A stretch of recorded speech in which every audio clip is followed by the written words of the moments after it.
किसानों के साथ होने वाले जुल्म की बात की तो मीडिया ने भरपूर साथ दिया। इस टाइम सबसे पहले तो पाकिस्तान और सऊदी अरब के दरमियान जो दफाई मादा हुआ है उसका हम खैर मुकदम करते हैं। और जिस तरह हमारा दुश्मन इंडिया जब से हमने सऊदी अरब के साथ मादा किया है, वो दिन रात आप उसका मीडिया देखें तो वो किस तरह की बातें कर रहा है। इंशाअल्लाह अल्लाह ताला ने चाहा तो पाकिस्तान और आगे जाएगा। शर्त ये है कि पाकिस्तान करप्शन से फ्री हो जाए।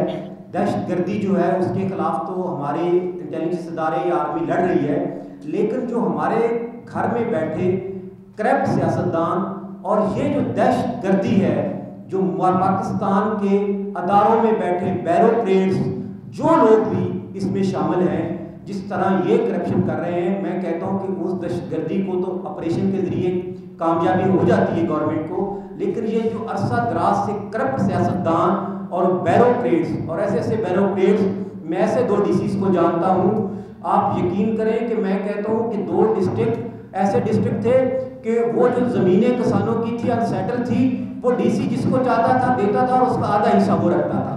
इसी तरह सियासतदान भी पास शामिल है। मैं सारे सियासतदान सारे बैरोक्रेसी की बात नहीं कर रहा, लेकिन बदकिस्मती से अब अक्सरियत करप्शन में जा चुकी है। और सबसे पहले जो नसीराबाद में होने वाला किसानों का परमन एहतजाज था 7 तारीख को, जिसमें परमन एहतजाज किया और रबी कनाल के बारे में बताया कि हमें पानी पीने को नहीं मिल रहा, और आपने कहा था कि पानी देंगे मिनिस्टर साहब को, तो उन किसानों पे हमारे पे एफआईआर दर्ज हो गई है और बाकी जितनी तंजीमें थी उनकी सब की सब एफआईआर खत्म हो गई हैं। एक बात किसान है जिनकी अभी तक एफआईआर मौजूद है, उसकी कापी भी आपको देते हैं। हम भरपूर मजम्मत करते हैं और अगर 10 दिन के अंदर अंदर ये एफआईआर खत्म ना आई तो भरपूर मजम्मत करेंगे और पूरे पाकिस्तान में एहतजाज करेंगे। बलूचिस्तान से शुरू करेंगे और पूरे पाकिस्तान में एहतजाज होगा। दूसरा, गंदम। इस टाइम आपने देखा होगा आटा महंगा हो गया है, और हम यही प्रेस कॉन्फ्रेंस ये था और पूरे पाकिस्तान की जो प्रेस कॉन्फ्रेंस थी जगह पे हमने प्रेस कॉन्फ्रेंसें की और गवर्नमेंट को बताया कि खुदा के वास्ते रहम करें, गवर्नमेंट किसानों से गंदम खरीदे या कोई ऐसा सिस्टम बनाएं कि गवर्नमेंट का उस पर कंट्रोल हो कि गंदम उसके पास होगी और वो फ्लोर मिल को देगा, तो जिससे जो आटे का रेट है वो कंट्रोल रहेगा। लेकिन बदकिस्मती से सबसे पहले पंजाब गवर्नमेंट ने इसको डीरेगुलेट किया, फिर सिंध, केपी और बलूचिस्तान चारों सूबों ने डीरेगुलेट कर दिया और कहा कि आईएमएफ का प्रेशर है, लिहाजा हम गंदम नहीं खरीद सकते। अब आईएमएफ का प्रेशर कहाँ गया? जब आपने डीरेगुलेट कर दी तो आप सूबा पंजाब ने 144 क्यों लगाई है? अब गंदम पूरे पाकिस्तान में जानी चाहिए और जो किसानों के पास पड़ी है, जो उसका किस्मत है, उसको मिलनी चाहिए। या तो हम जब कहते थे, हम एहतजाज करते थे, हमें गिरफ्तार करते थे, हम ये कहते थे कि आटा जो है वो गरीब की पहुंच से दूर हो जाएगा जब तक आप गवर्नमेंट कंट्रोल ना करे। ना पास्को ने खरीदा और ना ही सूबाई गवर्नमेंट ने खरीदा। तो इस टाइम गरीबों को आटा महंगा मिल रहा है और इस आने वाली गंदम का अभी कम से कम 7 महीने टाइम बाकी है। और जो सैलाब से तबाही हुई है, 50 लाख एकड़ जो है वो पंजाब का डूब गया है, 8 से 10 लाख एकड़ सिंध में जो है, इसी तरह नसीराबाद, जाफराबाद के कुछ एरिए में पानी आ रहा है। तो कम से कम 60 लाख एकड़ ऐसा है जिस पे गंदम काश्त होनी थी, वो नहीं हो सकती क्योंकि उसमें पानी खड़ा है और इस महीने से गंदम की काश्त शुरू हो जाएगी। तो बाकी 7 महीने बाकी हैं। आज देख लें आप, बलूचिस्तान में 4000 मन गंदम मिल रही है, सिंध में है, पंजाब केपी में है, और गरीब किसान से 1800 की खरीदी। अगर ये हमसे 3000 की खरीदते, अपने पास स्टॉक रखते, आज गरीब को भी फ़ायदा होता और किसान भी ना रुल रहा होता। दूसरा, हुकूमत बलूचिस्तान से हम ये अपील करते हैं कि जहां आपने सोलर दे दिया वो भी आप इंफ्रास्ट्रक्चर ना ख़त्म करें। आपने 70 अरब रुपए का आप सोलर दे रहे हैं और 100 अरब रुपए का जो इंफ्रास्ट्रक्चर है जिसमें आप पोल खुद तोड़ रहे हैं, ट्रांसफ़र खुद उतार रहे हैं। अगर जो किसान नहीं देता पैसे, उसको आप ऐसा कनेक्शन दिया, आपके पास तो सिम आई है, वो काट दें। आपने सोलर दे दिया, लेकिन इंफ्रास्ट्रक्चर जो 100 अरब से ज़्यादा का है, जब ये मीटिंग हुई तो एक ऑस्ट्रेलिया कंपनी ने कहा था कि ये 70 अरब आप दे रहे हैं, ये 100 अरब हमें दें, हम बलूचिस्तान को सोलर के ज़रिए जितने अपनी सोलर का निज़ाम लगाएंगे, ग्रिड को देंगे और 100 अरब में आपको सबको बिजली दे देंगे। लेकिन वो नहीं हुआ और आज सोलर भी पूरे नहीं मिले। अभी भी बारखान, नसीराबाद, जाफराबाद को सोलर नहीं मिला और वहाँ पानी का ये हालत है कि पूरा पाकिस्तान डूब रहा है और जाफराबाद, नसीराबाद एक बूंद के लिए कुछ एरिए तरस रहे हैं। तो हम गवर्नमेंट से अपील करते हैं, मिनिस्टर साहब आप क्या नाराज़ हो गए हमसे कि हमने आपके बारे में बात कर दी? ये आपके इलाके के लोग हैं, ये आपके हल्के के लोग हैं और आज उधर एहतजाज कर रहे हैं आपके हल्के के लोग। हमें आपसे क्या लेना देना? अगर आपने ये जिद कर ली है कि मैंने पानी नहीं छोड़ना, आपने मेरे खिलाफ प्रेस कॉन्फ्रेंस की है, हम प्रेस कॉन्फ्रेंस देंगे, धरना भी देंगे, आपके दफ्तर के सामने भी जाएंगे, जहाँ हो सका वो करेंगे। दूसरा, हमारी बार बार अपील है कि अगर गवर्नमेंट बलूचिस्तान ने गंदम काश्त होने से पहले आज गंदम का रेट डिसाइड ना किया तो किसान पिछली दफ़ा का जो रुला हुआ किसान है वो गंदम काश्त नहीं करेगा। आज तो आप मुश्किलात में घिरे हुए हैं, जो आने वाली फसल है वो भी आपको नहीं मिलेगी। तो इसलिए मैं सीएम बलूचिस्तान से अपील करता हूं कि तमाम किसान तंजीमों को बुलाएं, उनसे मीटिंग करें और उनसे पूछें और साथ एग्रीकल्चर, इरीगेशन और फूड डिपार्टमेंट को बुलाएं कि अखराजात क्या आ रहे हैं। जो किसानों के अखराजात आ रहे हैं, हम आपसे प्रॉफिट नहीं चाहते, उस अखराजात को मद्देनज़र रख के, क्योंकि गरीब ने आटा ख़रीदना है, गंदम का रेट डिसाइड कर दें। ये हमारे मुतालबात है। एग्रीकल्चर में और इरीगेशन में जो करप्शन हुई है, जो टेंडर हुए हैं, उनकी हम निशानदेही करेंगे। ये आज आपको ये लेटर दे रहे दिखा रहे हैं और कल हम उसको TCS करेंगे, DG नैब बलूचिस्तान को, चेयरमैन नैब इस्लामाबाद को। और जो डैम की मद में करप्शन हुई, जो बंदात की में करप्शन हुई और जिस तरह ठेके पे ट्रैक्टर दिए जा रहे हैं, जो ट्रैक्टर पाकिस्तान में उसका हमें पुर्जाजात नहीं मिलते, वो जो ला के दिए जा रहे, इस तरह बहुत सारी स्कीमें हैं जिससे किसानों को फ़ायदा होने के बजाय अरबों का नुकसान हो रहा है। उस हवाले से हम चेयरमैन नैब को किसान इत्तेहाद आज लेटर लिख रहा है और उसमें हम पार्टी बनेंगे और निशानदेही करेंगे उन करप्शन की जो इन तीनों डिपार्टमेंट ने किसानों के साथ जुल्म किया। बहुत शुक्रिया।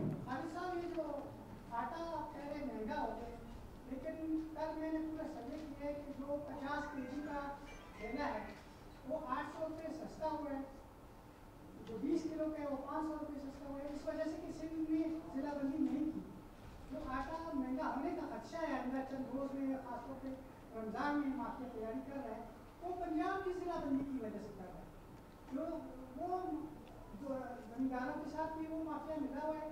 जमींदारों की जो गंदम है वो वहाँ इंसान को बह गए, कोई गंदम नहीं गई, किसी गोदाम की निशानदेही कोई नहीं कर सकता, इतने लाख टन इसमें पड़ी हुई।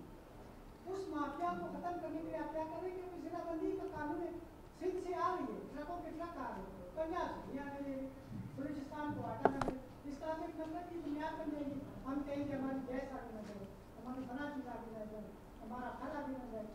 ये तो एक मुल्क में जब प्रोटेक्शन होती है तो पूरे मुल्क के ताजे उसको खरीद सकते हैं। दूसरी बात, IMF ने पाबंदियाँ लगाई है, ये जो ज़ख़ीरा अंदोज़ी का अमल है, जिसे महकमा फूड खरीद के अपने पास रखता है और दुकानदारों को देता है, इसमें वो कहते हैं कि करप्शन हो रही है। ओपन छोड़ा जाए, जिसको जहाँ से सस्ती मिलेगी वो वहाँ से कंपटीशन का माहौल पैदा हो, ये पाबंदी तो उसकी। बहुत शुक्रिया। जैसे आपने कहा कि IMF ने कहा है कि गंदम ना खरीदें, इसको ओपन मार्केट छोड़ दें। हमने गवर्नमेंट, चारों सूबों की गवर्नमेंट ने ओपन मार्केट छोड़ दी, डीरेगुलेट हो गई, गंदम का रेट हो गया हमारा 1800 रुपये, 1900 रुपये। हमने गंदम बेची, आज गंदम हो गई है 4000 मन। आज IMF नहीं कहता कि डीरेगुलेट ना करें और आप गंदम किसानों की अगर 10,000 मन हो जाए या 4000 मन हो जाए, आप रोकने वाले कौन हैं? इसी तरह पंजाब गवर्नमेंट ने जो 144 लगाई कि सूबों को गंदम नहीं चाहिए, किसान इत्तेहाद ने मुल्तान हाई कोर्ट जो बैठता है वहाँ से स्टे ऑर्डर ले लिया उस पर कि आप 144 कैसे लगा सकते हैं जब आपने डीरेगुलेट कर दिया कि किसान गंदम जितने की मर्जी बेचे। अभी तो किसान के पास बची नहीं है, किसान के लिए इसलिए नहीं बचती तो किसान ने तो बेचारे ने खाद, स्प्रे, अपने घर का राशन भी आड़ती से लिया होता है, ब्रोकर से लिया होता है। वो गंदम अपनी ज़मीन से फसल उठने नहीं देता, पहले ट्रैक्टर ट्राली ले आता है और उसी दिन का रेट से गंदम ले जाता है। किसान के पास तो गंदम अभी बची नहीं है। बाकी आप सैलाब की बात कर रहे हैं, बिल्कुल सैलाब में पंजाब में 10,000 देहात और 15,000 छोटी बस्तियां बह गईं। जिसमें गंदम थी, सब चीज़ थी, बह गया। वो तो बेचारा गरीब किसान का बह, गवर्नमेंट को उसका क्या फ़र्क पड़ता है। लेकिन गवर्नमेंट ने जो पिछले 2 साल से गंदम नहीं खरीदी, उससे गंदम 20-25% कम थी। लेकिन आज बलूचिस्तान का रेट चेक करें आप, 3950, 4000 की गंदम का रेट आ जाए, उसका आटे का 1000 रुपये का बैग बढ़ाएंगे तो 5000 रुपये मन बन जाता है। ठीक है जी, आज 3900, सिंध जो है 4000 है, पंजाब 3500 इसलिए था कि उन्होंने 144 लगाई थी। और किसान इत्तेहाद ने मुल्तान हाई कोर्ट से स्टे लेके उसको हमने स्टे ले लिया है, और हम अभी भी गवर्नमेंट रोक रही है रहीम यार खां के बॉर्डर पे, और उस पर भरपूर मजम्मत करते हैं।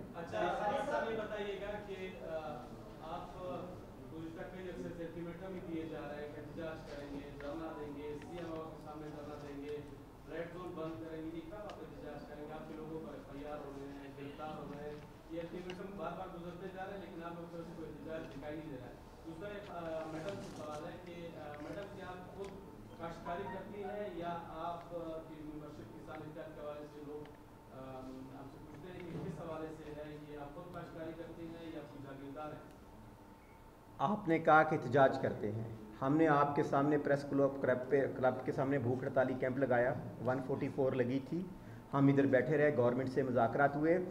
अगले 7 तारीख को हमने नसीराबाद नेशनल हाईवे पे किसान इत्तेहाद ने सबसे बड़ा एहतजाज किया, जिस पे गवर्नमेंट से मुज़ाकरात होने के बावजूद भी FIR दे दी। इस तरह हमारा 21 तारीख को मुल्तान में इसी चीज़ पे एहतजाज हो रहा है। हम हर जगह पे एहतजाज कर रहे हैं, हम पुरअमन शहरी हैं, किसान इत्तेहाद एक तंजीम है, लेकिन गवर्नमेंट की रेट को चैलेंज नहीं करेंगे, लेकिन अपने हक के लिए आवाज़ उठाते रहेंगे। पहले मैडम, हाँ ज़िम्मेदार करता। मैं खुद काश्तकारी करती हूँ, मेरा ताल्लुक किसानों से ही है।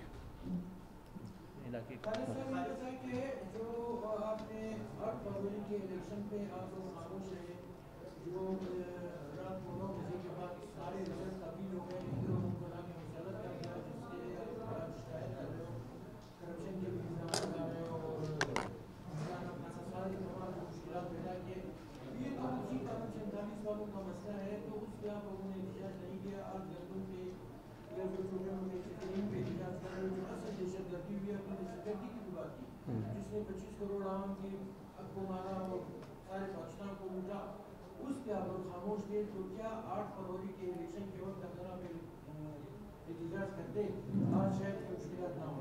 वो सियासी जमातें एहतजाज करें, हमारी जब गंदम का मसला आएगा, हमारे नहरी का मसला आएगा, जब निज़ाम का मसला आएगा तो हम करते हैं। जो मिनिस्टर करप्शन करता है उसके खिलाफ बात करते हैं।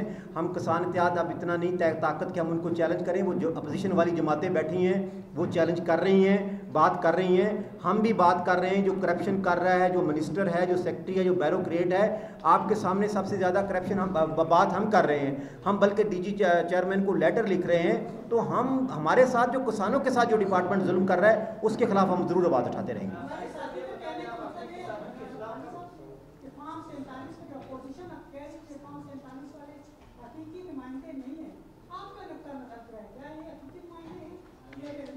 ये सर गवर्नमेंट डिसाइड करे और अपोजिशन लीडर के डिसाइड करें। जो हारा है उसने कोर्ट में केस किया है, वो दोनों घर आपस में साबित करें। लेकिन आज भी मैं कहता हूं कि सियासतदानों में जितनी करप्शन है, ये आप ना कहें कि जो जा उनको हरा दिया या उनको जिता दिया, जब वो आते हैं वो भी यही करते हैं।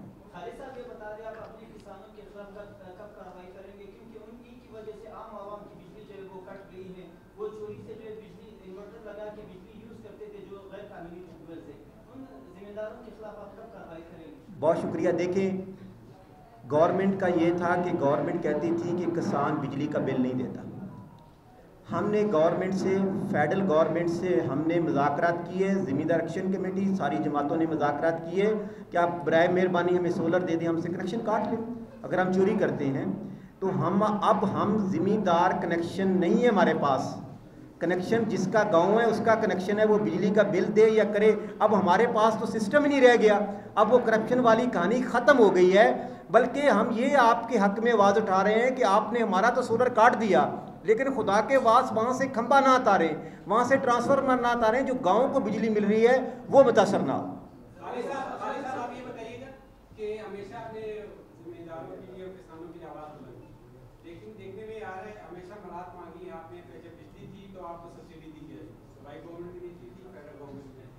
सोलर सिस्टम आया, तमाम को मिला, अब किसी को मिला किसी को नहीं मिला, लेकिन किसानों ने जो भी कुछ किया उसका जो रिलीफ है सब्सिडी की मत में सोलर में गरीब आदमी तक कंज्यूमर तक नहीं पहुंचा, सब्सिडी उसे महंगी मिलती है, अपनी मर्जी के बेचते हैं, आम बंदे को तो बैठे आम बंदे के लिए आपने क्या किया? किसान तो कमा रहा है, बड़े किसान अमीर तर होते जा रहे हैं, गरीब आदमी वैसे ही पिस रहा है। पिछले 4 महीने में गोभी एक मन, जो हमारी भिंडी थी, जो मंडी में उसका रेट लगा 11 रुपये मन।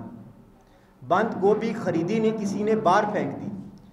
3 साल से जो किसानों के साथ जुल्म हो रहा है। अब गंदम की काश्त हमें आई 3500 रुपये मन, DAP हमें दे रही है गवर्नमेंट 16,000 रुपये, यूरिया दे रही है 5,000 रुपये में, बिजली का यूनिट दे रही है 60 रुपये में, डीजल हमें दे रही है कितना महंगा। जो ज़रूरी अजवात है वो इस्तेमाल करते हैं, और क्लाइमेट की चेंज से जो हमारा 100 मन की एवरेज थी वो 40 मन आ गई।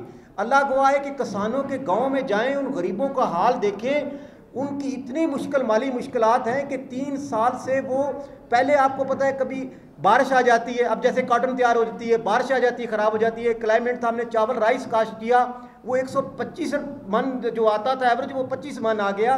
बलूचिस्तान में आप देखिए, अपर के पंजाब में जो हमारे बगात वाले एरिए हैं उसमें बारिश नहीं हुई, नीचे का पानी गिर गया है। क्या वो बगात वाला स्प्रे करने के बाद, खर्चे निकालने के बाद उसको रेट मिलता है? जब ये रेट की बारी आती है तो ईरान और अफ़गानिस्तान से जो बॉर्डर खुल जाते हैं, अरबों रुपए की जो है ना प्याज टमाटर और सारी चीज़ें आ जाती हैं, और सेब आ जाता है।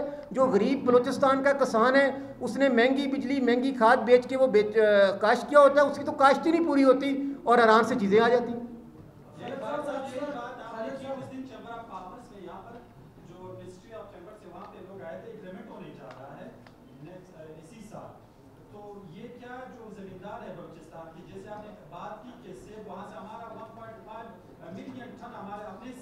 जी, अंगूर हमारे अपने हैं, कीनू हमारा अपना है, आलू तो हमारे अपने हैं। जब वहाँ से अनार आएंगे, चलो अनार यहाँ पर कम है मिकदार में, तो यहाँ पर जमींदार को कितने मुतासिर करेंगे? यहाँ के जमींदार फिर कहाँ जाएंगे? क्या ये पंजाब के लिए ये सिर्फ फायदा होगा या पूरा बलूचिस्तान के लिए कितना? 2021 में एयरपोर्ट चौक था और आप लोग सारे थे, हमने एयरपोर्ट चौक बंद रखा। असद उमर वजीर ख़जाना था, सेब ईरान से हज़ारों ट्रक लाइन में लगे हुए थे। हमने कहा नहीं रोड खोलते। असद उमर ने नोटिफिकेशन किया कि ईरान से सेब पर पाबंदी है। 5000 ट्रक खड़ा ईरान का ख़राब हो गया था। किसान इत्तेहाद ने वो पहला नोटिफिकेशन कराया था, और अभी भी हम जाम कमाल से मीटिंग करने जा रहे हैं कि खुदा के वास्ते जब तक हमारी फसल ना बिके, ईरान से कोई फसल नहीं आनी चाहिए। खालिद साहब ये बताएं कि आप किसान की बात कर रहे हैं, किसान गरीब से बेहतर होता जा रहा है, तो हमारे इलाके में जिसको सोलर मिला, जिसको ये सहूलत दी गई गवर्नमेंट की तरफ से, दूर दराज के इलाकों में जाके उसने लगा दिया और वहाँ पे सारा आदमी काश्त हो रहा है, वो जो जमींदार जो अरबपति बन गए, जो ये चंद अजला है उधर से लेकर के जोर से लेकर के यहाँ तक बलूचगढ़ तक सारे तकरीबन अफीम की काश्त हो रहे हैं, तो इसका बात नहीं करते हो जिधर किसान ज्यादती करता है, जुल्म करता है, आवाम के साथ करते हैं, मुंशियात की काश्त करते हैं, उस क्या बात है? आप मुझे कोई वीडियो मेरे साथ या किसी मेरी टीम के साथ बता दें। मैंने अपने किसानों की ज़मीन पे अभी अफीम काश्त नहीं देखी। अगर किसी आपने देखी है, या गवर्नमेंट इंटेलिजेंस अदारे बैठे हैं, ANF बैठी है, 1000 अदारे बैठे हैं, हम कहते हैं उस किसानों को भी गिरफ्तार करें और फसल को भी ख़त्म कर दें।